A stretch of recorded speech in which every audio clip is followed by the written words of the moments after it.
Berkarar döwletimizin bagtyarlyk döwrüne, hormatly prezidentimizin ýol başçylygyna Türkmen halkynyň taryhyny, geçmişini, şeýle hem döredilen gymmatlyklarymyzy gaýtadan öwrenmek, halkymyzyň arasynda, ýaşlarymyzyň arasynda wagt etmeklige uly mümkinçilikler döredilýär. Elbetde Türkmen taryhynyň sahypalaryny öwrenmemizi, dünýä ýüzündäki nusgalyk beýgi işlerini agzap geçmelik mümkin ýa. Şeýle beýgi işleri ýerine ýetiren birnäçe akyllarlar, şahyrlar, ýazgylar, alymlar Türkmen halkynyň taryhyny öçmejek ýyl goýdular. Taryhymyza ser salsak, taryhda uly işler bitirip halkyň hakydasyna baqy ýaşaýan ençeme şahsiýetlerimiziň bolanlygyna magat göz ýetirýäris. Neşeyle şahsiyetleriň biri hem Mir Alişir Novaýdyr. Mir Alişir Novaý hakynda ýazuw çeşmelerinde ygtybarly maglumatlar saklanyp galypdyr. Aýratyn hem 15-nji 16-njy asyryň ýazarlarynyň taryhy eserlerine Alişir Novaý hem de onuň döwür hakyndaky ygtybarly maglumatlar berilýär. Olaryň hataryna Alişir Novaýynyň döwürdeşi hem de şonuň bilen bir şäherde ýaşan belli taryhçy Mirhondyň Rawzat as-Safa adly köp jildlik işine Mir Alişir Novaý hem de onuň döredüýjüligi, ömrü hakynda gymmatly maglumatlar berilýär. Mirhondyň aktygy hem de o da meşhur taryhçy Xondemir'in hem Habib-ı-Siyar diýen taryhy eserine Alişir Novaý hakyndaky maglumatlar beýan edilýär. Şeýle de Abd ar-Razzaq Samarkandynyň eserine öz döwrüne Mogollar nesil şahlygyny esaslandyran Zahireddin Muhammed Baburyň Baburnama eserine hem de Mahmud Wasifiýnyň Badaýul Waqaýa adly eserine hem de beýleki ýazuw çeşmelerine Mir Alişir Novaý hakynda gymmatly maglumatlar berilýär. Günnäwar akıllary Alişir Novaý Türkmen halkynyň kalbyna uly ýer tutýanyny hemmemizden belli. Dogrudan hem ol günnäwariň insanperwerlik, şahyranalyk we uly siýasatçy hökmüni tanalýar. Bu arada köp işler ýazylypdyr. Özbekistana, Täjikistana, Türkmenistana, İran'a ve başka yerlerde de şu Alişir Novaý barada pikir ýöredenine hökmany suratda onun işlerini ýazýarlar. Onun doğrudan 30'dan goýrak eserleri var. Iň gowy eserleriň biri bolsa 5 eseriň bir kitapda ýerleşmegi, olaram hamsa diýerler. Bu günnäwerde 3 tane hamsa var. Biri Nizami Gencevi, ikincisi Hasrov Dehlavi, üçüncü bolsa Alişir Novaý. Türkmen halky onu Miraly hökmüne tanlar. Mir Ali Miraly, kıyskaça aýdamyzda Miraly ve Sultan Soýun. Sultan Soýun Baykara.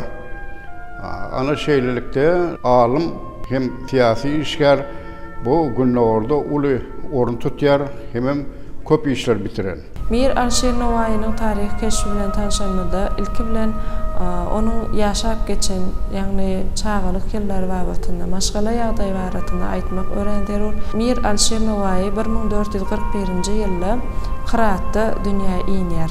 Dünýä edebiýatynda sözüň, sungatyň, bagşyçylygyň, şeýle hem özüniň edebi dörejiligi bilen görenleri haýrana goýýan, sözüň gymmatyny ýokary derejelere galdyryp bilen Alişir Novaýynyň işleri edebiýat äleminde uly üstünlüge ýeten beýik şahsiýet diýip aýtmaga esas öredýär. Novaýynyň ejesi hem öz döwrüne tanymal maşgalada önüp ösen zenan hasaplanypdyr. Ne Gıyaseddin özünün zekili hem de uğur tapıcı gaty ýatkeş ogly Alişiriň ýaşlykdan hemme taraplaryň bilim almagyna, onuň bir kämil şahsiýet bolup kemale gelmegine edepli, terbiýeli bolmak üçin aladalar edipdir.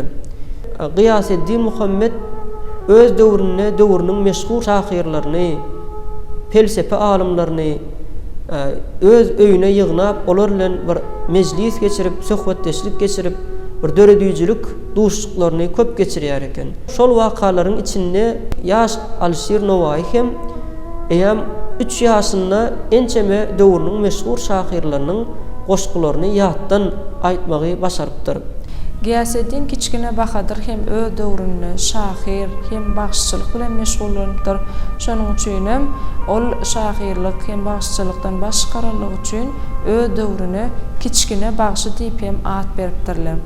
Giyaseddin Kiçkine Bahadır öz döwrüne ýagny belli döwürlerde ilkinji nowatda bir guruply maşgalada ýaşanyny, şoň üçin öz ogly Alşyra ilimiň, bilimiň, durly ugurlaryny öwretmek üçin jan çekenlik babatynda maglumatlar getirilýär. Horasanyň şol wagtky häkimi Abul Kasym Babyryň hyzmatynda durup Giyaseddin Kiçkine Bahadır gulluk borjyny ýerine ýetiripdir. Emma 1447-nji ýylda Horasanyň häkimi Şahruhyň aradan çykmak bilen onuň ýygyny dolandyrjylaryň tagt dawasynyň bolup geçmegi, umuman halk arasynda garşylykly wakalaryň ýitileşmegi esasynda özüniň 6 ýaşly ogluny ýanyna alyp Iraga gaýdýar. Ine şeýlelikde Iragda ýaşap ýören wagtynda ol ilkinji nowatda oglunyň ilimli bilimli bolmak üçin medreselere berýär, şol ýerde bilim alýar.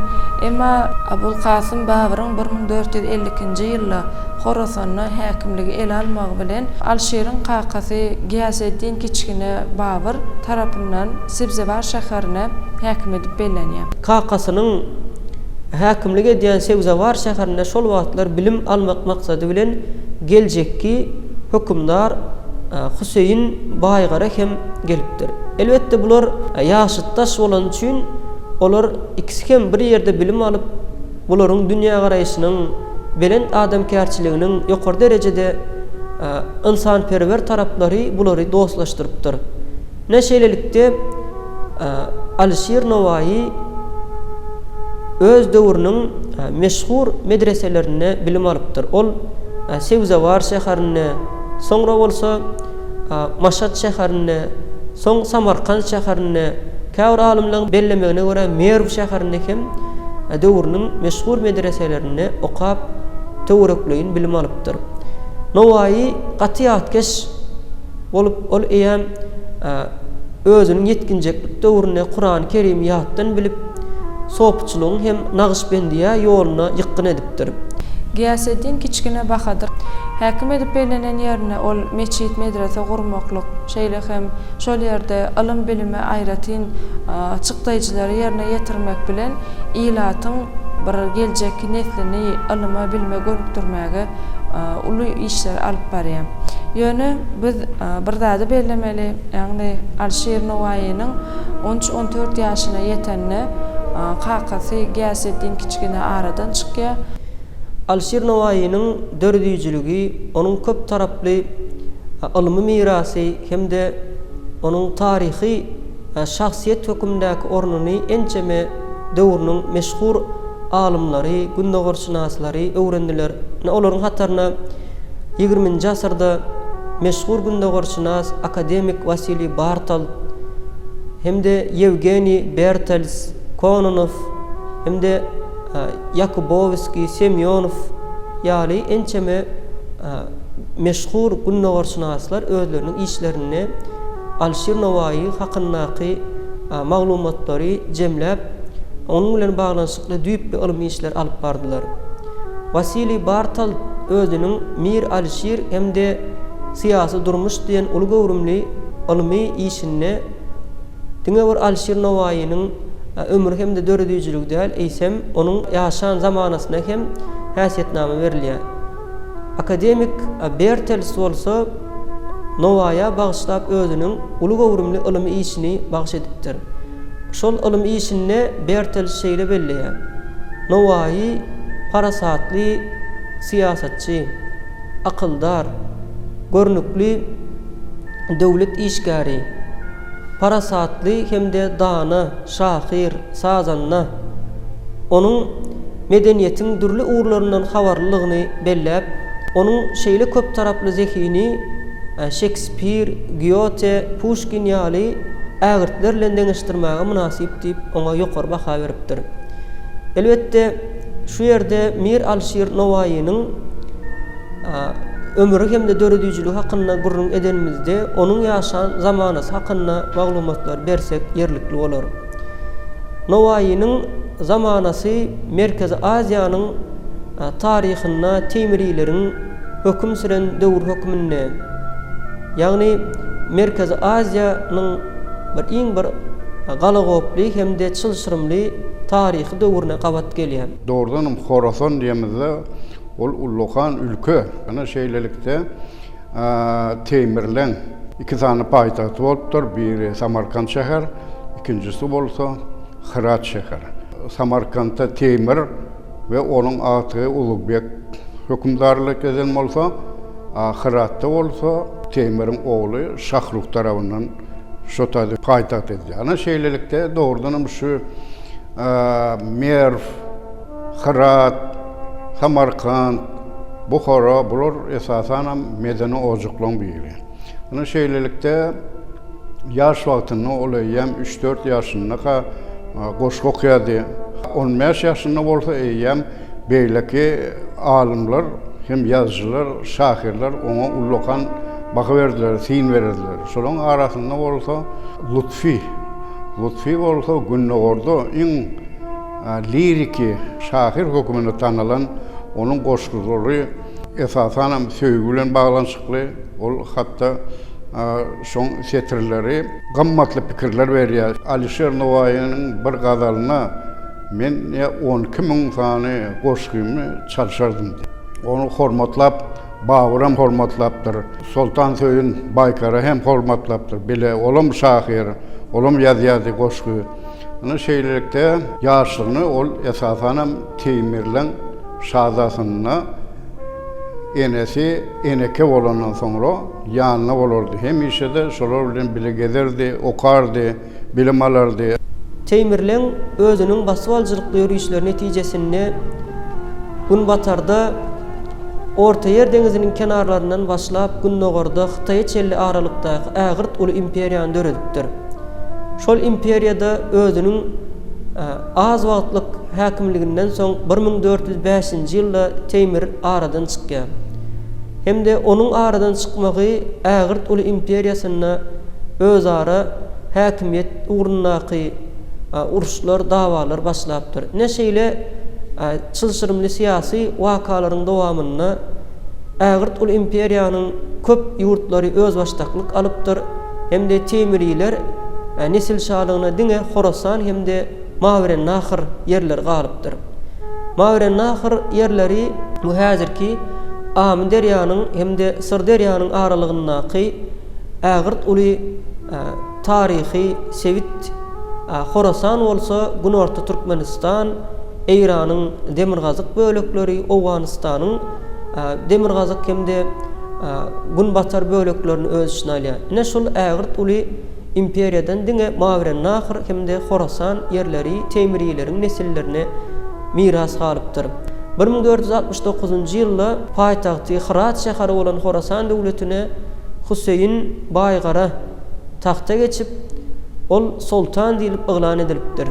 Ne şol döwürde hem Mir Alisher Nowaýynyň özüniň döredüjülük hem bir taryhy sahnada peýda bolmak döwri.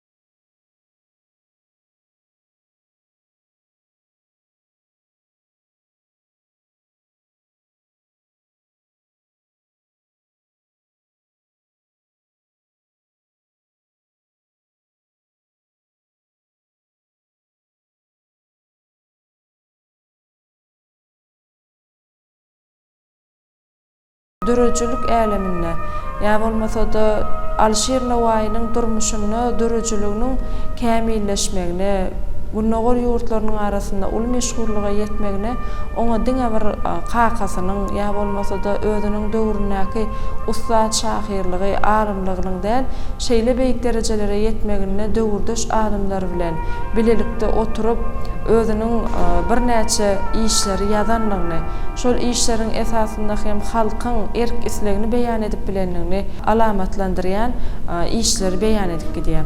Alişer Nowaý 18-19 ýaşlaryna ýetende öz döwründe belli gün ogyryň taryhyny, edebiýatyny görnükli ýazyjy, ýagny Mewlana Nureddin Abdurrahman Jamy bilen tanışýar. Abdurrahman Jamy bilen tanışlygy, dostlugy soňraky edebiýat älemine, dörejülük älemine bir oňa ýakyndan ýardam berýär. Nureddin Mewlana Abdurrahman Jamy oňa edebiýat äleminde kämilleşmek üçin şeýle hem atasynyň ýok ýerine atalyk maslahatyny berip oňa uly gollaw beripdir. Netijede Abdurrahman Jamy'nyň ýakyndan ýardam bermegi bilen ol edebiýatda döredýän eserlerini kämilleşdirip başlaýar. Abdurrahman Jamy'nyň döredüjülüginde öz bolşly täsirlikleri Alişer Nowaý öz eserlerine peýdalanyp başlaýar. Abdurrahman Jamy bilen islendik bir meselede çekişmeleri guramaklygy, bäsleşmekligi, ýürüýte meýil bildirýär. Bu wagtlar bolsa onuň edebiýat älemine üstünlüge ýetmegine täsirini ýetiripdir. Doğrudanam Alişer Nowaý ol ýaş wagtyndan köp aýlanardy. Hem garip gasarlara kömek ederdi. Bazar aylanana bir ýaş olan goşgysyny okýanyny eşitipdir. Onuň şu şeýle ol gowarypdyr şoň goşgyny. Ay şu goşgyny maňa satsana diýipdir. Ýok diýär ol goşgy aýdýançy. Men muny satyp bilmerim. Ýa näme üçin sorasaň, kakam aýtdy diýär, oglum diýär. Men sana bir belli hünärime öwretmedim. Şeylerlikte sen şu ata-babadan gelen bir goşgymyz var, şunu ýatdan bil. Ol seni kynçylykda hor etmez diýär. Şoň üçin men aýdýaryn şu goşgym men üçin eklenç diýär. Soňdan Alişer Nowaý alim hökümine hem beýik şahyr hökümine tanalanan soňra ol kıraatın bağlaryna girenek ýene de şol lawazly bir goşgy, tanış goşgy aýdýan bir gojany görüpdir. Olam bilim bökülüpdir. Soň seretse şol ýaş oglan eken. Goşgyň maňa satsana diýipdir. Ýok, satjak gelipdir. Näme satjak gel? Sen özüň garrap birdiň. Satsaň ana sen saglygyňa da bejersiň. Ýok diýär. Men garranyň bolsam diýär. Gowy goşgy diýär, hiç gaçan garramýar diýär. Kiçik oglanyň arkasyna elini goýupdyr da, "Nä şu oglumam şu goşgyny ýatdan bilerdenim, ýeni dogam eder" diýär. Alişer Nowaý bar bolan pulny şoňa beripdir. Elbette Mir Alişer Nowaýynyň syýasy, ýagny taryh sahnadaky orny, ýagny 1469-njy ýylda Hüseýin Baýgara Horasan döwletine hökümdar bellenip, ol şol wagt Samarkand şäherine bilim alyp beren Nowaýa hat ýollapdyr hemde şol hatyna Hıras şäherine ýurduň paýtagtyna gelmegi tawsyrlypdyr. Baýgara Samarkandyň emirine hem hat ýollap Nowaýynyň howpsuz ýagdaýda Hıras şäherine getirilmegine ýardam bermegini towakka edipdir. Näşeýlelikde Nowaý Hıras şäherine gelýär. Hemde bu elbette Mir Alişer Nowaý Sultan Hüseýin Baýgarany onu bir hökümdarlygy bilen sultan bellenmegi bilen tüý sürekden gutlapdyr. Sebäbi bu ikisiniň eýam ýaşlykdan gaty birek bire ýakyn dostlugy bardy.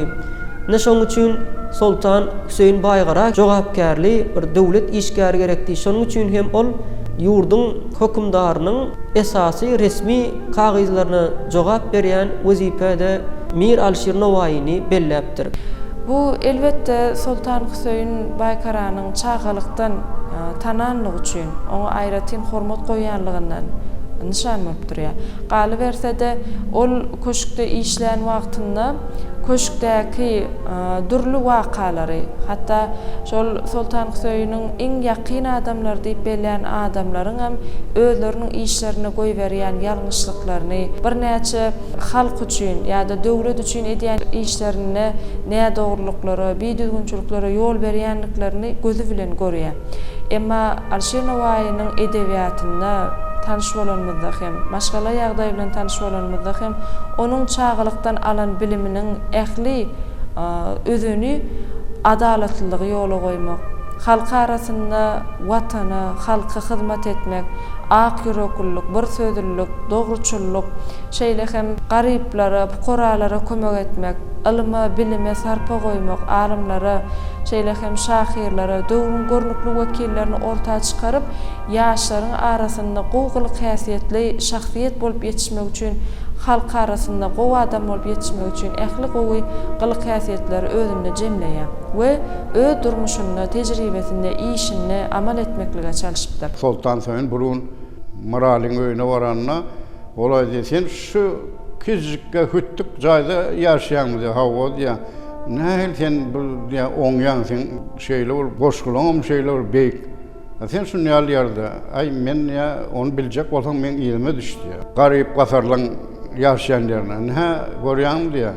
Şu diýär men bar pulum şulara berýän. Biz adam däm diýen bir eseri bar. Ýa-ni Sultan Hüseýin Baykara bilen Miraly otyrkalar Sultan Hüseýin aýdýaryna bäş siňekler hem merde bar öýdýän ýa.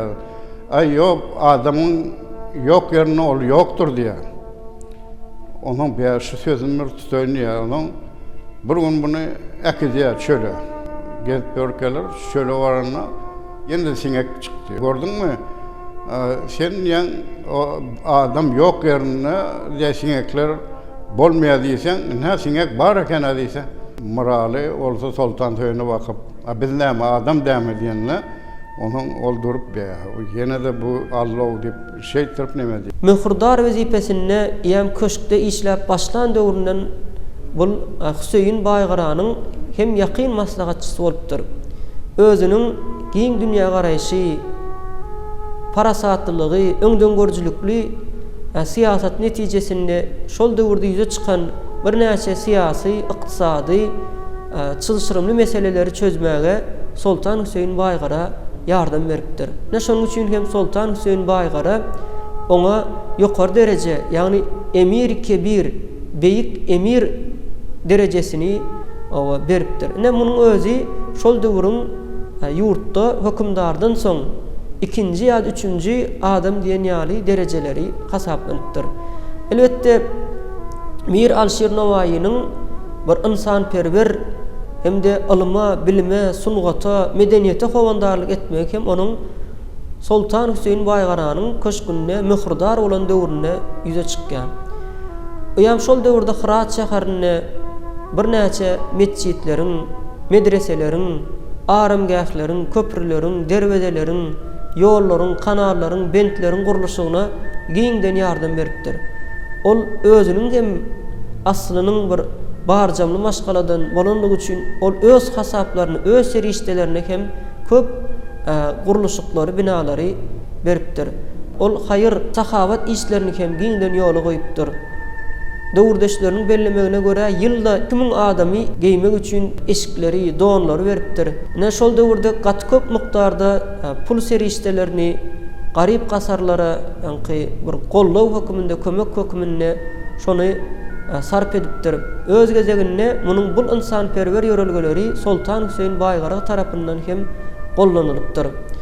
Elbetde Mir Alşer Nowaýynyň siyasi işgär hökümine onuň ikinji bir döwrüni alimler Sultan Hüseýin Baýgaranyň baş weziri wezipesinde işleýän döwür hökümine häsiýetlendirýärler.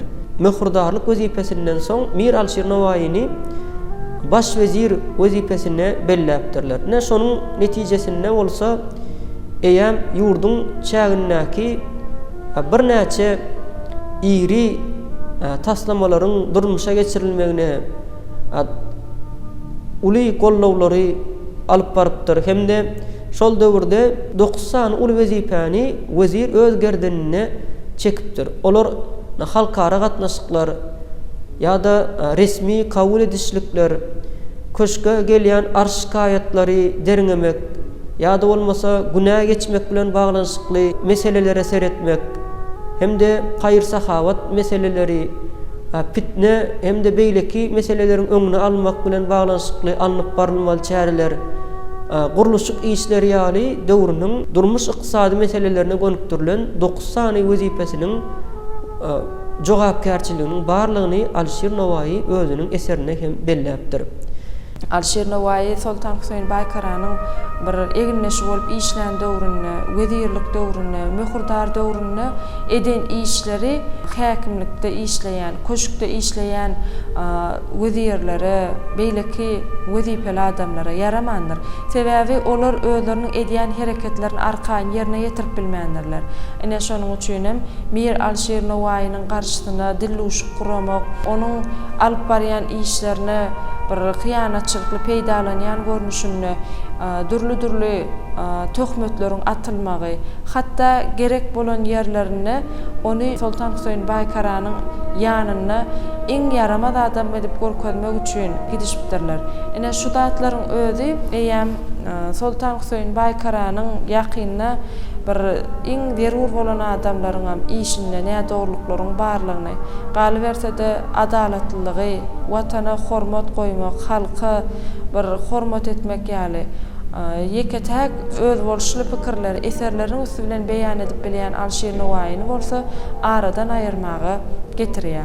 Ine netijede Alişer Nowaý özüniň işlerine ýa bolmasa da edýän hereketlerine özüne garşy dilluşyklaryň gurulýanlygyny aňyp başlaýar we netijede 1476-njy ýylda özüniň wezirlik wezipesini tapşyrýar.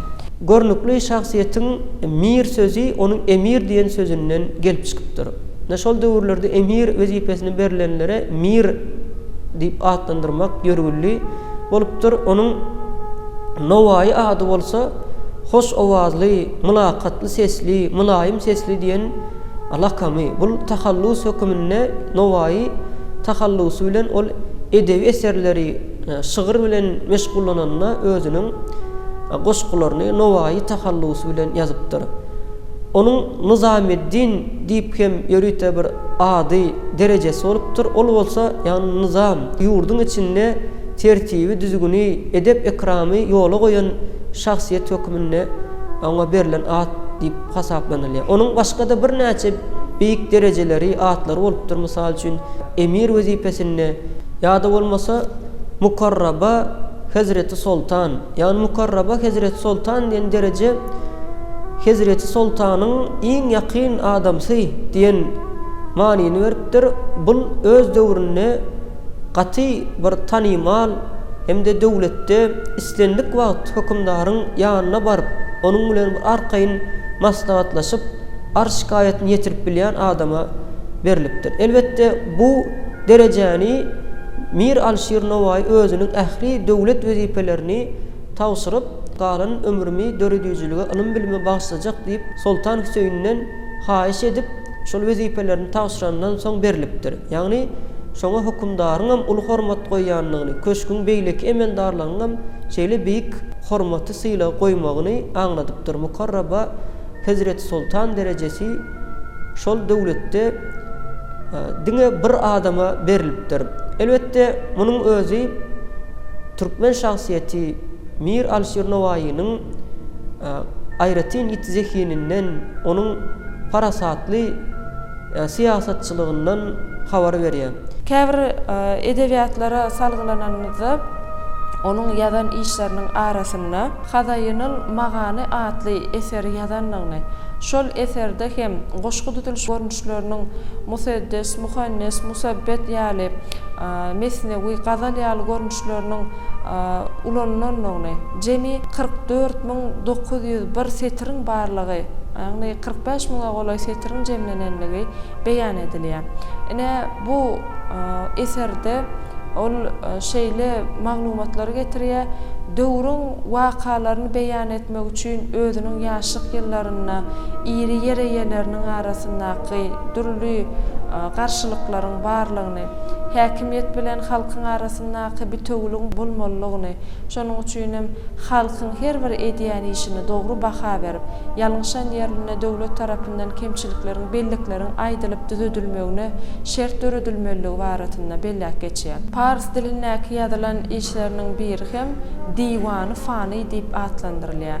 Ine şu eserde 12.000 setirden ibarat bolup, bu eserde hem ilat arasynda söýgüýüniň, şeýle hem dogruçullugyň, adamlaryň arasynda birek-birege sut goýmak, her bir insanyň jemgyýetdäki awraýyn beýgeldiýän gowgulyk häsiýetlerini ortağa çykaryp bilmek üçin durly häsiýetdäki adamlaryň işlerini, olaryň durmuşdaky edýän wakalaryna ýüzlenmeler getirilýär. Diňe bir şular ýaly eseriň belli bir görnüşlerini ýazmak ýa-da edebiýatda meşgul bolan hamsa ýazmak eserine hem dolu derecede el alypdyr.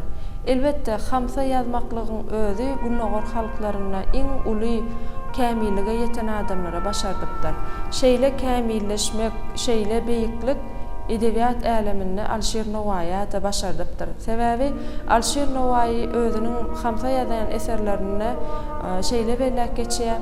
Men hamsa ýazmaklygy ilkinji nowatda, ýagny nizamydan hem Hysrowdan, şeýle hem Abdurrahman Jami'niň eserlerinden öwrenip, şolaryň pikirlerine esaslanyp hamsa ýazmagy girişdim. Hamsa ýazmak işine 1483-nji ýylda başlap 1485-nji ýylda hem tamamlanýar. Hamsa ýazmaklyk işini epiki eserleriniň 5 sany görnüşini özüne jemleýär. Hamsa eseriniň birincisi 1470-nji ýylda doly çapdan çykyp halk arasyna berilýär. Bu eseriň eýem mazmuny bilen tanyş bolanmazda hem Hayratul Ebrar diýip atlandyrylýar. Birinji epiki eserde padşalaryň, sultanlaryň, häkimleriň ýurdu dolandyrşy, olaryň alyp barýan işleri, döwleti dolandyrmakdaky wezipeleri paýlap berişleri, halkyň arasynda wagny sultan bilen halkyň arasyndaky ara gatnaşygyň nähili saklanmalygy babatynda ýazyp beýan edipdir. Şeýle hem ikinji hamsanyň bir görnüşi hem Ferhat we Şirin, Leyli we Mejnun, Sabgaya Sayyar, Seddi İskender diýip atlandyrylýar. Ine şolaryň ähli galan dördüsinde hem ýurdun, halkyň häsiýetinde, ýagny durmuşdaky wakalary ýa bolmasa da adamlaryň islenlik gylyk häsiýetini açyp görkezýän maglumatlar getirilýär. Elbetde hamsa ýazmaklygyň aýratynlyklarynyň ýene biri döwrüň wakalaryny hakyky maglumatlar bilen, wakalar bilen beýan etmeklige çalyşypdyrlar. Näme şoň üçin hem hamsa ýazmaklygyň özü ýürüýte kämilligi talap edipdir. Bir ýene de bir aýratyn bir zady bellemeli, olam Alşir Nowaýynyň işleri, ýagny eserleri, onuň halipalarynyň arasynda Abdurrahman Jami'niň adynyň tutulşy ýaly Fizuli'niň hem ady bellenip geçilýär. Sebäbi Fizuli öz ýazan sözlerine şeýle bir maglumatlar getirýär. Ýagny men Alşir Nowaýynyň bir gazalyny okanymda özümiň ýazan 10-12 min şygyryma, eserime çalyşmalarym diýip bellek geçipdir. Bu näme aňladýar? Bu ilki bilen Alşir Nowaýynyň düzen eserleriniň bir ýokarman mazmuny eýeligini, halkyň arasynda gymmatynyň ýitmeýänligi, şeýle hem özüne nähili şygyrlar bilen ýa-da ululy eserli, gowrumly eserler döreden alymlaryň işleriniň ählisini bir ýere jemläninde onuň ýekece gazarlaryna ýa-da ýekece döreden eserine ýokary baha berilýändigini görkezýär. İlki ol Nowaý edebi lakam bilen gol çekmän. İlki ol Giyas ýa-da Emir diýip çekýärdi, ýa-da Halil diýip çekýärdi. Soň onuň goşgo kapturdy bir jülgen ýanyna bir bilbil egine gonu danym aýdýar senin malaýym sesiň bar. Bizinkiden hem gowy sesiň bar, seni bilbiller alkydaýmasyn ýanyna Navo diýip gyrystan soň ýerine de iyi boşupdyr bolyn Nowaý diýip at kapdyran şey tirip bu at Navayi dip adı alıptır. Ana şol lakam bilen ol eýem dünýä tanalýar. Diňe bir Özbekistana däl, Türkmenistana, Hindistana, İran'a, Tacikistana, Pakistan'a ve türlü yerlerde onun goşgy öwründiler.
Onun esası muallimi Abdurrahman Cami diye. Ana şu Abdurrahman Cami Maşat'ta ona ulu sapak verip hemen Pars dilini, ince sırlarını, goşku hükmünü şonu öğrettir. Ana şeylerlikte ol ikinci lakamı Fani diye. Fani demek gelip giden ya da panem diyorlar. Ana şeylerlikte şu lakam bilen Türkiye goşkular ol Navayi dip aşağını koy çeker. Pars diline yazılan goşkular Fani dip bul çeker. Ana şeylerlikte şunu yali ol adalptır. Öyle goşkular diysen ağla o Türkiye diline öyle Çağatay dilli diyorlar. Ol dine Türk, Pars bilmen hatta Arabın biliptir. Ol Arabı olsa Samarkand'da okap şonu bir moğlum öğrettir mu Arap təlimlerini onun şeylerlikte şol Arap dilinin təlimlerini öğrenip ol bir neçe Arap diline yazılan eserlerin bazı aydılıyor. Ol Arap, Uygur, Köyünü, Özbek dili, Türkiye dili, şoň arasynda Türkmen dilim diýse bolýar sebäbi käbir sözlerde ne inim, yar sözler bular Türkmen sözler. Türkmenler bilen hem gatnaşykda bolupdyr. Akkoýun Türkmenden Sultany Yakup da şoňa peşkeş beripdir şu goşgu toplumyny. Hem gatnaşygam ýoly goýurdy. Alşir Nowaýynyň eserleri Seydi'nin, Nizamy'nyň şeýle hem bir näçe Nur Muhammed Andaliýewiň we beýleki bir näçe şahyrlaryň arasynda dürüjülük mektebi bolup hyzmat edipdir. Şoň üçin Magtumul Pragynyň özü hem Alşir Nowaýynyň adyny öz şygyr setirlerine getirmek bilen onu özüniň halipasy hasaplaýanlygyny belläp geçýär. Diýmek biz Magtumul Pragy ýaly beýik şahsiýeti halipalyk edip bilýän Alşir Nowaýy barada gurrun etsek, onuň döwründäki wakalary, azyl siýasatyny özüniň hakyky göz bilen gören zatlaryny esere geçirip şygyryň üstü bilen, setirleriň üstü bilen ýazyp beýan edenligini ol bunnagar aleminde uly meşhurlyga ýetenligini görkezýär. Meşhur sungat öwrenji Galina Anatolievna Pugachenkova özüniň kandidatlyk işini Nowaýy döwrüniň binagarlygy diýip ýazmak hem ýöne ýerden däl. Çünki şu Nowaýy döwründe binagarlyk hem gaty ýokary derejede ösüpdir. Mul Orta Aziýanyň ençeme şäherlerinde bir näçe medreseleri, aramgahları gurdurypdyr. Ne şeýle medreseleriň biri Merwde Kysrawiýe medresesi diýip atlandyrylypdyr. Ne şol Merwde gurulan medresenin kaptanına olsa ajaýyp bir seýilgah gurdurypdyr.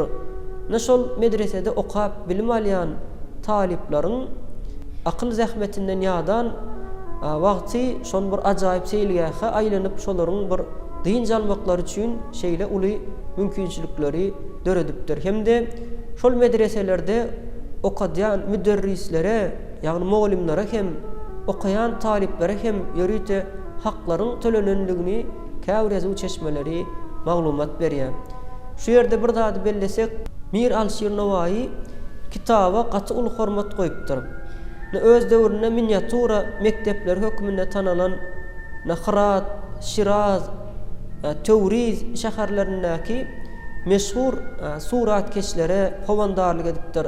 Kaligraflara howandarlyk edipdir. Onun Herat şäherindäki kitapxanasyna 70'den gowrak kaligraflar, ýagny arap hatlaryny owadan edip yazmak bilen meşgullanýan, kitaplary türli miniatura suratlar bilen bezeýän ussat suratkeşler, hattatlar, kitapdarlar işläpdir. Bu zatlar bolsa öz döwrüne ýokary derejede ilimiň, bilimiň, medeniýetiň pazarlap ösmegine getiripdir. Häzirki zaman Amerikan alimy Frederick Stark hem Merkezi Aziýanyň Renessans döwri, galkynyş döwri diýip adlandyrýan kitabyna Mir Alşir Nowai'nin şeýle bir uly işler bitirenligine ýokary baha berýär. Cemlep aýdamyzda şunýaly beýik şahsiýetleri öwrenmekde, Türkmen halkynyň taryhyny wasp edýän şahsiýetleri öwrenmekde, hormatly prezidentimize Ullukan sag bolsun aýdýaryn, jany sag bolsun, tutýan tutumly işleri hemişe rowaç bolsun. Häzirki wagtda berkarar döwletimiziň bagtyarlyk döwrüne, gahrman arkadağymyzyň tagallasy bilen Mir Alşir Nowai'nin bir döredüjligine, onuň taryhy keşbine uly baha berilýär. Ýurdumyzyň paýtagty Aşgabat şäheriniň bir gözel künjeginde yerleşen Ilham seýilgähine Mir Alşir Nowai'nin hem heykeli yerleştirilip, onuň ady ebedileştirildi. Şol seýilgähiň gapdannaky bir gözel köçeleriň biri Alşir Nowai'nin adyny göterýär. Ýa-da bolmasa dünýä döwletleriniň hem en çemesinde bu meşhur şahsiýetimize bolan hormatlar gaty ýokary. 2018-nji ýylda Lomonosov adyndaky Moskwa Döwlet Uniwersitetinde hem ýörüýte Mir Alşir Nowai'nin döredüjilik mirasy we döwrewaplyk ady bilen uly halkara ilim maslahat geçirildi. Şeýle maslahatlar Özbegistan Respublikasynda hem Orta Aziýanyň beýlik respublikalarynda hem ýygydan geçirilip durýar. Bu zatlaryň ählisi bir beýik türkmen şahsiýetimize goýulan uly bir hormatdan nişan. Şeýle şahsiýetlerimizi ilim esasda öwrenmäge, olary giň halk köpçüligine wagt etmäge döredip berýän ägirt uly mümkinçilikler üçin gahrman hem mehriban arkadağymyza köp sag bolsun aýdýaryn. Hormatly prezidentimiziň jany sag, il ýurt bähwetli, umumy adamzat ähmiýetli döwlet tutumlary elmydama rowaçlyklara beslensin. Elbette Alşir Nowai'nin taryhy bilen baglanşykly ýörüýti ýokary okuw mekdeplerine, orta okuw mekdeplerine, taryh, edebiýat derslerine ýörüýti bir ilmi monografiýalaryň, çeper edebiýatdaky berilýän maglumatlary ýaşlaryň arasynda öwretmekligi giň gerimde ýol açyldy. Elbette 17-nji, 18-nji, 19-njy asyrlarda da Alşir Nowai'nin eserleri babatynda kitaplary ýazan, hatda Xiwa, şeýle hem Buharadaky medreselerde hem ýörüýte sapaklar berilendigini, bular dogrusyna kitaplaryň, eserleriň ýazylandygyny, Magtymgul Pragynyň şygyrlaryny okanynda duş gelmek bolýar. Häzirki günlerde de türkmen alimläriniň arasynda Alşir Nowai'nin edebi döredüjiligi bilen, şahsiýeti bilen baglanşykly ilmi işler alınıp barlýar. Beýik söz sadynyň eden dörejilikli zähmetine bir öňjüýlü zähmet çekip münasip goşunt goşýan halkymyzyň bir ýaşlaryň arasynda onuň edeb dörejiligini öwrenmekligiň özü hem geljekde türkmen halkynyň, ýaşlarynyň özleriniň gymmatly ruhy hazinasynyň öwrenilmegine döredilýän mümkinçilik diýip düşünýär.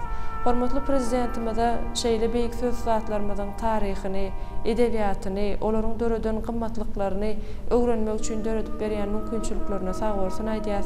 Hormatly prezidentimiziň edebiýat älemine, taryh ilmine, şeýle hem halkymyzyň, ýaşlarymyzyň arasynda alyp barýan beýik işleriniň mundan beýleki hem rowaçlyklara beslenmegini, janynyň sag, ömrüniň uzak bolmagyny arzu edýär.